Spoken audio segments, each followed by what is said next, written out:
નમસ્કાર દર્શક મિત્રો, તો સ્વાગત છે તમારા બધાનું ફરી એક નવો વિડીયોમાં। તો વિડીયોમાં તમે જોઈ રહ્યા છો કે આ બધા દ્રશ્યો આપણા ગીરના સોમનાથ જિલ્લાના છે, જ્યાં અત્યારે વરસાદના કારણે બહુ એમ કહેવાય ને કે બહુ ખરાબ પરિસ્થિતિ ચાલી રહી છે। અને ત્યાં ગયેલા યાત્રુઓ માટે પણ અત્યારે એક ખાસ ન્યૂઝ છે કે તમે અત્યારે પોતાના જીવની જોખમે કોઈ પણ દરિયાકાંઠે કે કોઈ પણ એવી જગ્યાએ ન જવું જ્યાં તમારા જાનહાનિ થઈ શકે છે।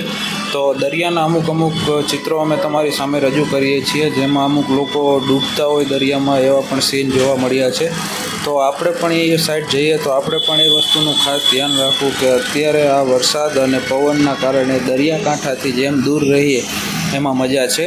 અને દરિયાકાંઠાની આ અમુક તમે ક્લિપો જુઓ, જે વરસાદના કારણે ડેમ છે, આ બધું ઘણી બધી વસ્તુમાં પાણીનો ઓવરફ્લો પણ થઈ ગયો છે। તો આપણે આ વસ્તુનું ખાસ ધ્યાન રાખવાનું છે કે અત્યારે કોઈ પણ એવી જગ્યાએ ન જવું જ્યાંથી આપણી જાનહાનિ થઈ શકે। અને દરિયાકાંઠે તો ખાસ ધ્યાન રાખવું, કેમ કે અત્યારે દરિયામાં જે મોજા આવે એ મોજા સાથે સાથે તમને પણ અંદર ખેંચી શકે છે। આ તમે દરિયાના વ્યૂ જોઈ શકો છો। તો આપણે અત્યારે આપણા જાનની ખાસ ધ્યાન રાખવી અને કોઈ પણ એવી જગ્યાએ ન જવું જેનાથી આપણું નુકસાન થાય।